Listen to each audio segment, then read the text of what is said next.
what part of it is really conscious and what part of it is just people not thinking because it doesn't affect them directly? Well, I think most of it is that, actually. So when people have such a knee-jerk reaction to the idea that they would be racist because they think of racism as being the Klan. Period. Right. But they don't think of like unconscious racism. And just the microaggressions that happen in everyday lives of people who are like, oh my God, your hair is so interesting. Right. Interesting. Wow. Can I touch your skin? Can I touch it? Wow. No, it's the othering of people all the time, and people always pointing out that you're different. Right. In ways that belittle them because they feel like they have the privilege to comment on things like, oh my God, because I have natural hair for a long time. It still is natural, it's just straightened. But the way that people would just, I'm like, I don't know you. Why would you think you can reach out and touch my hair? Absolutely. If I reached out and touched your hair, me as a black woman reached out and just started doing this to you, You call the police. Call the police. You call the police. That's what I just said. I was like, you call the police and she assaulted me and I'm going to jail. Right. And it wouldn't even occur to me to do it. But it doesn't occur to a lot of white people that people who are not like them have the same agency over themselves that they do. It just it doesn't occur to them. Well, that's part of privilege is the privilege of not knowing, right? But that's not caring to know. Exactly. Yeah. Exactly. There are many tools out there in the world that are available to us all to educate yourselves. You can read the new Jim Crow. I very highly recommend you read the new Jim Crow. The new Jim Crow. The new Jim Crow talks about the systemic racism and how it's very easy for white people to go to, well, black people you guys are all in jail, and because you guys are all criminals, without looking at the fact that white people do the same things that black people do. They just don't go to jail for it at the rates that black people do. And now like Wall Street and all these other kinds of crimes. You can destroy hundreds of thousands of people's lives and not spend a day in jail. But if I pull a knife on you because I can't, you're going to jail for half a year. If I pull a knife on you because I can't afford to eat, and I'm like, man, I need to. My family is starving. I'm going to jail for probably 20 years. Right, yeah. Well, and then certain certain illegal drugs being more penalized that are more frequented by people of color over white people drugs. The war on drugs doesn't apply to white people. Those kinds of things, right? It doesn't apply to white. War on drugs is code word for black people. Absolutely. You can lock a kid up for having a dime bag for the rest of his life. Right. But the kid who's doing lines in his dad's bathroom, nothing. Nothing ever.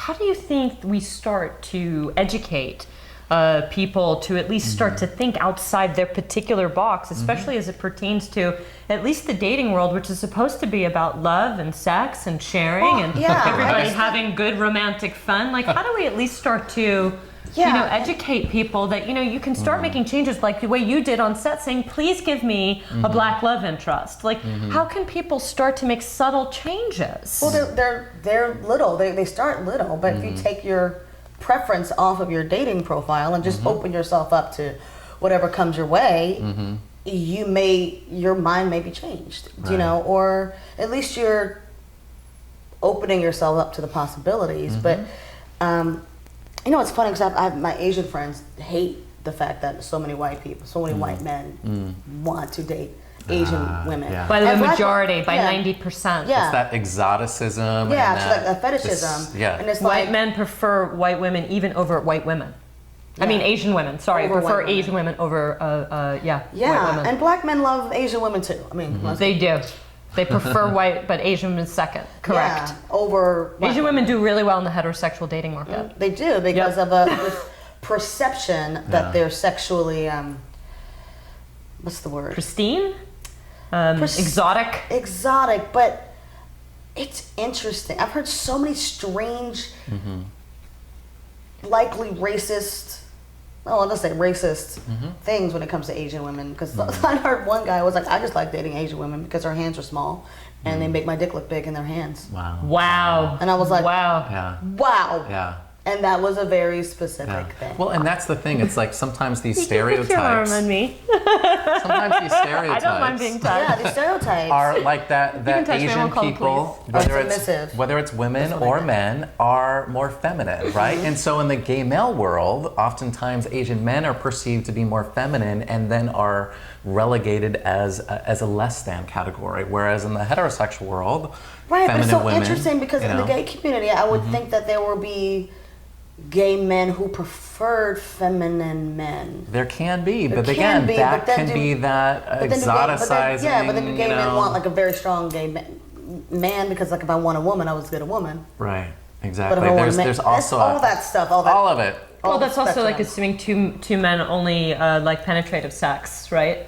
That if you're a gay male, that you only do anal intercourse, when it's like actually there's lots of other things to be doing. There's sideways sex. There's sides, not just tops and bottoms. There's sides, and there's an. We can talk about that later. Right? I want to hear about that. There's an assumption here too, though, that certain racial categories will either be a top or a bottom, or will have a different size of a dick, or be more masculine or less masculine. Yeah. These are all sort of sexual sort of commodities that are in the dating world. I've heard that. I think that black women are the bottom of the totem pole, but I also think that maybe Asian men are down there too. Because I know I knew they don't do so well in the online dating world.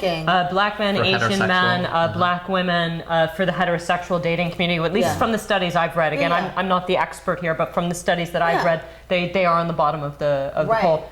Because it's funny because a lot of times what you were saying is Asian. The perception is that Asian men are feminine, and therefore, like as women, we want we want a manly man. But of course, I've known plenty of fine Asian men. I was about to say that is so not true because one of my very first boyfriends was Filipino, and there was nothing feminine about him. He was a personal trainer. He's a big guy. Yeah, I know. It's interesting, and or the idea that Asian women being so. Coveted as that they're somehow submissive. Right. And this is about valuing people in lots of different ways, right? But they think that black women are aggressive. Right. Like that's our thing, that we're aggressive, we have attitudes, we're difficult. Well, it's like women who are assertive are, Jewish No. I know this about my Jewish friends. Are you serious? The white women, you can get away with anything. White women let you get away with stuff. White women will worship you. If you're a black man and you get your white woman, she'll let you. She'll deal with a lot of things that black women won't. That's the idea. A white woman will deal with things that black women won't. That's called a slave, by the way. And a stereotype that then becomes prejudice. Yeah, and that's like the idea. Wesley Snipes years ago had a quote, and this is how people work. This is Wesley Snipes' quote. Okay. He had this quote. And then it's possible he could have been misquoted. I always put that out there. That maybe it went around, maybe it was a rumor. Right. But the rumor was, because Wesley just was not into black women. He always said that Asian women are white women, not black women. So someone asked him why, and he was like, "Well, black men, we have we go out to work and we have hard days and we come home, we don't want to hear no mouth. Oh God. We don't want to deal with that." And it was like, whoa. Wow, You don't want a human being? How about a sex bot? She would do a sex bot or a slave. And then a deeper thing that was going around for a while was not going around. Well, this is a theory that we should talk about. I mean, I've been talking about this for a long time. No, it's okay. We're very excited. I know we're going over, but it doesn't matter. No. She's so interesting, and this topic is so interesting. I've been just having these conversations for a long time. Oh, okay. The idea that a black man is an oppressed person. But a black man also knows that a black woman is more oppressed than he is. So there is still a feeling of when they come home to their more oppressed black woman of I can't help you the way that. So it's like two people are drowning. Yeah, and I can't. So you're a reflection of my oppression, and it's too much for me. Interesting.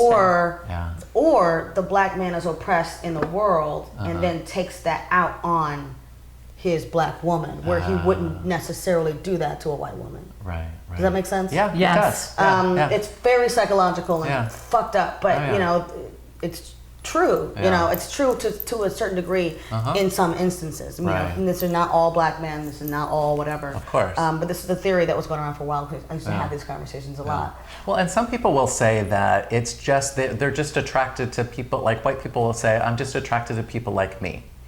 But there's also tons of research to say that we're not just attracted to people that are like us. That's sort of a twinship or mirroring thing. We need that in our relationships, whether that's in a primary relationship or in our friendships. But we're also attracted to people that are complementary or different than us that can bring something new to the relationship. Right. So I kind of don't buy that excuse. I don't necessarily buy it. I mean, I do think there is some truth to I'm attracted to people who are like me. I mean, of course, that is an attraction for sure. It's just not the only reason why this is happening.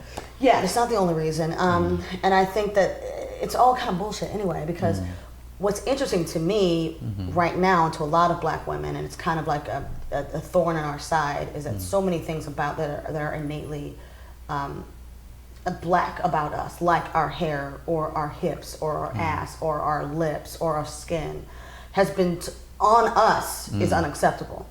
On us is a symbol of our ugliness and our not good enough. Look at those big lips. Look at that big ass. Look at that kinky hair. Put those things on a white woman, and she's everything you want. Lip injections. Yeah, put those same things. Put full lips on a white woman. Oh my God, put hips and ass on a white woman. Yeah. White women are tanning, trying to get their skin and not be so white. But those things that are ugly on us are great on white women. And it's just really, it's tripping us out. Yeah. It's tripping me out. Right? I'm like, that before, right? No. Right. Everybody wants Kim Kardashian now. Right. And Kim Kardashian's shaped like a black chick. Yeah. Not just because she's shaped like a black chick, but they tell us that we're not good enough. Society tells us we're not good enough, that our blackness is not desirable. Unless it's not on us. Right. Absolutely phenomenal point. Yeah, so which is why when you're online you see these like black girl magic, all these affirmations that the black women are trying to give each other and ourselves to lift ourselves up. And if you look for it, you see it, but then white people will say that's racist. Black Lives Matter, that's racist. Yeah. Beyonce, Formation, it's racist for her to say, I like my baby hair with baby hair and afros. Yeah. I like my Negro nose with Jackson 5 nostrils. Yeah. That's racist. How is it racist? Well, so let's break this down. Reverse racism doesn't exist because white people aren't oppressed. Like period. People of color are. Right? What people think about as being reverse racism, because I see it all the time. So I'm in these conversations all the time. I'm very involved in the Black Lives Matter movement. Is that usually it's an individual situation, like a one situation, like one thing that happened to them once, or something, or the black girl in school was mean to me. Oh, right. Therefore, she's racist. Yeah. No, that's bigotry, discrimination, prejudice, but not racism, because that one girl who was mean to you is not keeping you from succeeding in life. Right. And black people are not keeping white people from succeeding in life. Right. And a systemic. We're not oppressing you. We may be making you uncomfortable. Right.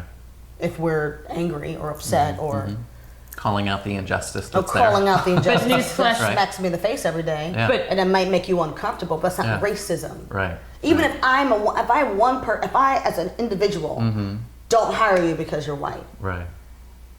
I'm not going to keep you from getting a job anywhere. Elsewhere, That's a single individual situation. Right. And that's discrimination. And still illegal and fucked up and wrong. Right. But it's not racism. Right. You have to be in a position of power to oppress another person. Well, and maybe we can talk about microaggressions, because I think that's kind of what we're talking about here is microaggressions in the dating world, right? Right. And it happens in everyday experiences where, for example, people of color are pulled over more frequently than white people, or, you're walking while black, those kinds of things, right? Stop and frisk, Yeah. Stop and frisk is like interesting, like little things like, and as people of color, we have these examples by the thousands, and white people normally don't ask us about them. Right. Because they can choose to ignore it. Yeah. I'm asking. Yeah. Right. They can choose. You have the. Our audience wants to know. You can choose to just not pay attention. Because there's a lot more that's and once covert. you see it, then you can't. You can't not see it. It's like it's everywhere. Right. I loved what you just said about that whole Kim Kardashian thing, and literally because as a curvy white. Kinky-haired, full-lipped white girl, I'm thinking to myself, I can really relate to her, but you're right, on a white woman, it's vastly different than what it is. And I wouldn't have even, I love you so much for saying that. What they'll do is they'll say, oh my God, the cinnamon bun thing on the Michael Kors runway show is a hot new thing. You mean Bantu knots? The African Bantu knots that we've been wearing, that you saw Jada Pinkett wear in The Matrix 2. Remember those things? Those are called Bantu knots. That is an African hairstyle that is worn by some African American women, and now you're taking it and appropriating it and making it cool now that you've discovered it decades later. Yeah. You know, or like French braids, cornrows, and stuff like that. Oh my God, it's chic. It's it's chic on white girls. It's edgy and chic and like fashion forward. You mean cornrows that I've had since the 80s, and you told me I was ghetto when they're in my head? Right. When they're in my head, it's inappropriate for the workplace. When they're in my head, I can get fired and lose my job if I wear my hair natural with cornrows. Right. But on a white woman, it's fashion forward and edgy, and we're going to change the name and we're going to call them boxer braids. Right. And one more quick question. Like a boxer braids? No, those are cornrows. Hello. Totally. And we've been wearing cornrows since for centuries. The birth canal. For centuries we've had cornrows. Yeah, historically. Yeah. But it's new and edgy and fashion forward. And that's what I'm like. Right. Yeah. You know, I was going to ask you something, and I'm sorry. No. Oh, I know what I was thinking. This is going to be our last question, I promise. Is it really? Yes. We'll see Tracie's about like, what do you feel when, because this drives me nuts in the spiritual community, when people are like, can't we all just get along? Let's just put all this, sexual racism aside. Let's put all this color stuff aside. And, let's be all kumbaya about it. And, in the spiritual world, because, I'm also a yoga therapist, as you know, Tracie has been to my classes before. I gotta go back. Great. They're hard. I can't stand all that kumbaya, excuse my French, crap. It's a spiritual bypass. Crap is in French. And it happens in the dating world. And I've seen a little bit in the sexual, racism world, because again, this is our topic today, where people are all just like, oh, let's just put it aside. People are being too sensitive. PC with PC that happened long ago. All these crazy arguments. Stop forcing your politics down my throat.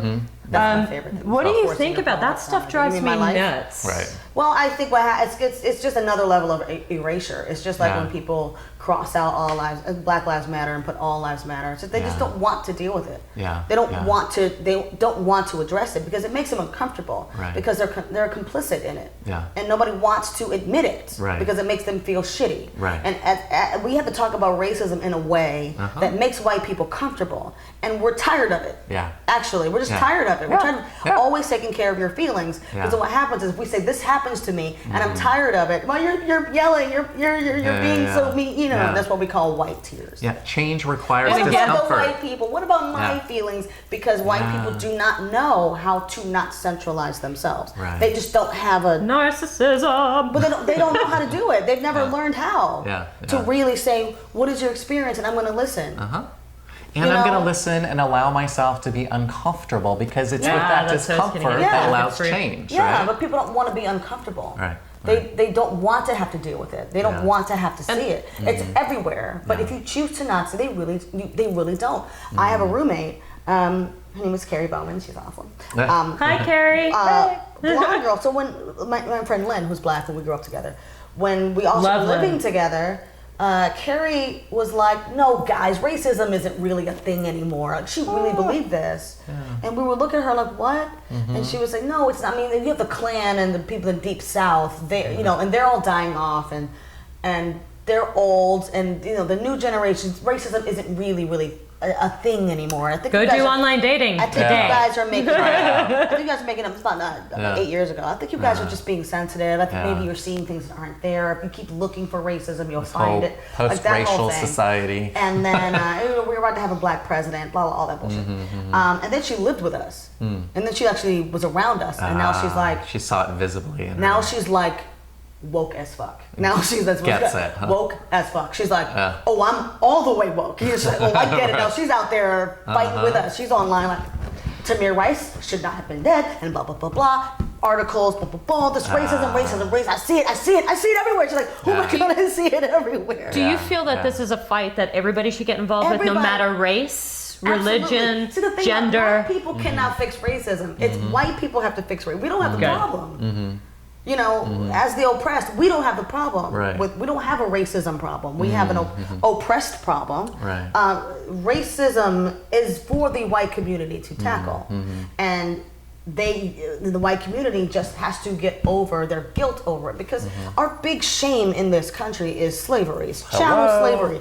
And it's shameful on both sides. Yeah. We experience shame for having been in that position. White people do experience shame for knowing that their position in life now is a direct link to the position of their ancestors who had slaves. And they're ashamed of that. Yeah. But they don't. But rather than deal with that, because they don't know how to, and they're embarrassed and ashamed, and they feel guilty. This white guilt stuff. They don't know how to confront it. They don't know how to just say, "How can I help? Yeah. What do I do?" Well, or get out of the way, because oftentimes people are like, white people are like talking over other people's experiences who are actually oppressed, or white-splaining things, or trying to minimize it. Yeah. What you mean to say is no. I meant to say what I said. Exactly.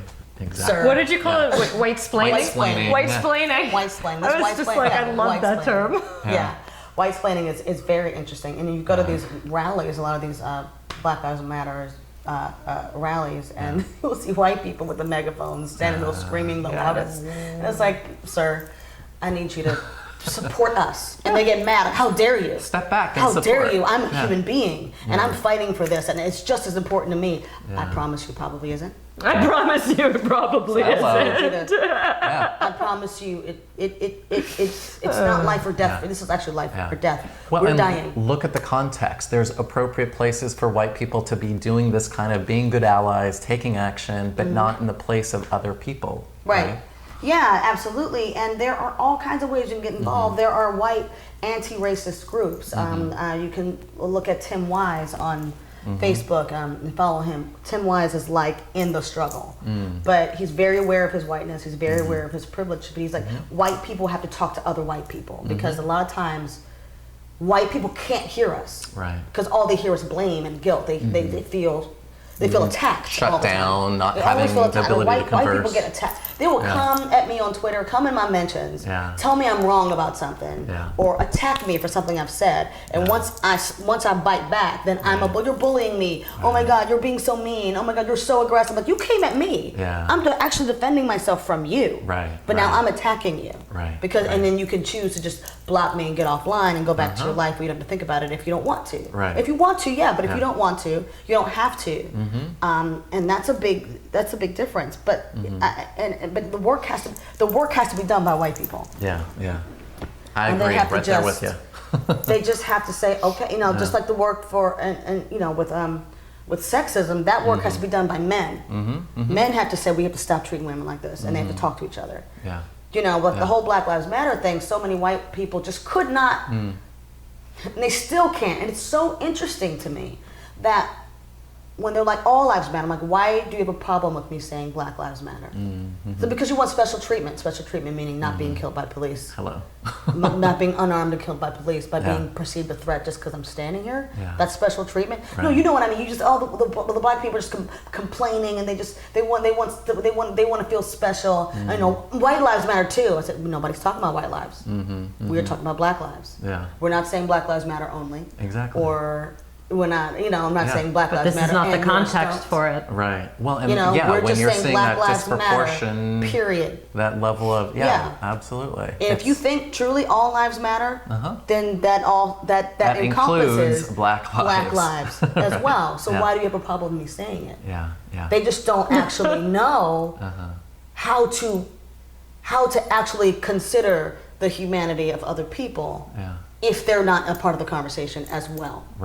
They always need to be a part of the conversation, because they don't understand what it means to not be a part of the conversation, because it's not their experience. They're not bad people. And then people think that we're saying white people are bad people, or they're evil, or and that's not what we're saying. We're just saying the structure of this country has been set up so that white people are here and everyone else is here. That's white supremacy. And they're like, that's not true. You have all the opportunities I do. I'm like, no, I don't. And how dare you tell me what my experience is? If we're all telling you we don't have the same opportunities that you have, and you're like, oh, shut up. Yes, you do. No, I don't. So listen. Listen. Number one. Listen. If you're gonna support, give space for. If you honestly believe in equality, which they all say they do, when you're having these battles, I'm not saying they. It's not all white people. They are the people who are fighting me. It's just James, actually. It's just you. It's all for equality. We're all the human race. I'm like, okay, well then if that's really the case, and I believe you want that, then you have to listen, and we all have to work together to get there. Yeah. So like this, and then going back to our topic, Right. you know, people just saying, like open your little box of like a world. I don't always like I don't have an issue with people saying that I'm open, I'd date anybody. But people who are part of a race and want to date people of their own race, like I always understand that. I mean, I don't necessarily like, how dare you, white man, want to date a white man? Yeah. How dare you? Yeah. I get that. Yeah. It's when people of color specifically I value will only white people over their own race. It just smacks of like self-loathing and what's really going on there. Yeah. How can you, black man who was raised by your mother, decide that she's not good enough for you? Right. That's what it feels like. Yeah. Really good question. You know, like she's not good enough for you. Absolutely. You know, and I have a friend who was dating this white girl. He dates everybody. He's like, I dated, I don't care. But he said the problem is I don't have a problem walking down the street with her for any other reason than I don't want the black women who see me with her to think I think they're not good enough. So he walks around with that guilt. This is not a comment on Stuff you. is complicated. I would date you if I met you and liked you. That I'm not just with this white woman because I only like white women. I just happened to do a play with her and we clicked but you're great too, you know. So, you know, which is different than the black man who walks around like, I got me a white girl. Right. Look, a lot of this stuff is in your control. A lot of this isn't. You know, I was reading something the other day that said when it comes to dating and racial diversity, yes, there's, just who I'm chemically attracted to. That's partly, but, you know, really setting a racial prejudice about who you're dating, there's some of that that's actually in your control to start to change. And I'm just saying, and I think Tracie's also saying, and again, I don't want to speak for you or for James, but at least for me, I'm not going to speak white woman! Don't you silence me! You know, be open. Be open. Yes. Be open. I'm dying. Do you see how she treats me? I'm aggressive. I'm We're oppressed. White lives matter. This must be reverse racism. White Jewish lives matter. Gay white lives matter. Oh God. Right. But this is the thing. We need to have these kinds of conversations. Yeah, and right? you need to just be Like honest. sinking in my couch. Get honest with yourself. You know, if you're like, I don't want to date a white man, why? Ask why. Get And to then know ask yourself yourself. why. Yes. Ask Why am I questions. not trying to date this white dude? What do I think? What am I afraid of? Am I thinking I'm being fetishized by him? And you know, and we also have this thing that I know we're done. We're done. This is gonna be a 2-part episode. There was a study that came out last year talking about the absent black men. So because black men and black communities are over incarcerated, a lot of them are just missing. You know, so like white people, some white people, and like, well, your problem is your families are all broken. Yeah. That's why you're all criminals and whatever's broken families, but you're not looking at the fact that they're broken because a lot of the black men are just missing. They're not there. And then they're raised by a single mother. In prison. They're killed or in prison. And they're raised by a single mother, so they don't know what a man would do in a family unit. They don't know the job. They don't have the tools. So then they get someone pregnant. Like, I don't know what you want me to do because I've never seen it. So it's a cyclical. Sure. So when we outnumber our men, that's why we do. So many black women are just looking for black men. Every black movie is about like, I just want a good brother. I just want a good black man, and like they're not there because they're literally, in many cases, not there. They're just missing. So it's harder. Make changes. So the idea to move around, but now we have online dating, which is how people can meet. And it's great if it's great for that, but at the same time, it's not a bad idea to be open to whatever comes your way because you may be surprised. Correct. You know, you may surprise yourself. And eliminating a whole group of people is usually not a very good idea. And there is a difference. There is a difference between saying, okay, I want to date a black man, and and being like, I'll date anything but a black woman. Right. I'm not into black women. Right. You I'll guys, date anything else because we get that. Like, More inclusive, less exclusionary. And a very, very famous man said to me once, and I'm not going to call him out, but I was like, not my famous man. Very famous dude. And he's like, yeah, I'm signing into black chicks. I don't know why. again, To my face.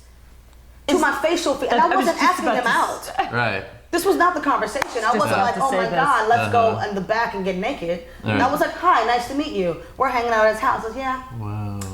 I'm not into black chicks. Wow. But I date Rosario. Rosario's not technically black. She's mulatto. But what?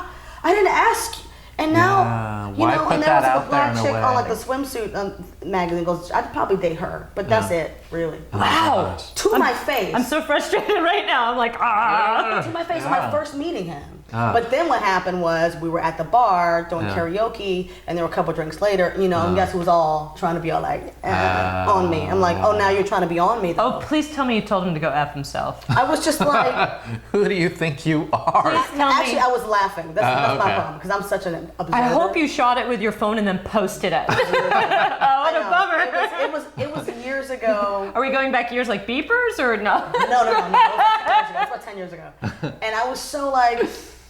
Did you really just say that? Did you just really? He said it to me, and I was like, and then like buddying up. But of course, I said, well, I'm not really into white boys either, so I guess we're cool. Right back at you. Well, that's What what. I said. So that's what I was gonna say, and I wanted to leave I'm some equal people opportunity. with. Yeah. I just happen to really like black men, and all my relationships have been with black men. And it's also interesting that a lot of people assume that I like white men.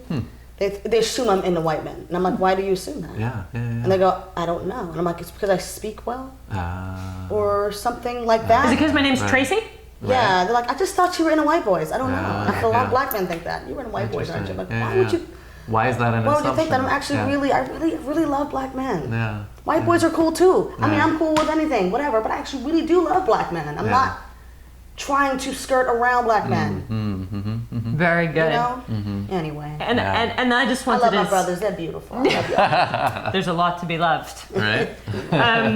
But what I was going to say, and this goes on what she was talking about, which is there's no need to be mean. Exactly. Okay? Even if you have a preference. Yeah. Like, you don't have to be mean, and you don't have to say anything. Like, you can just say thank you. Like, we role played in the beginning. I could have just as easily said, oh, you know, thank you so much. I didn't have to say, oh, I don't date black women. Yeah, Like, you don't have to be mean about things. It is not necessarily, especially when you're dealing in the world of love and relationships.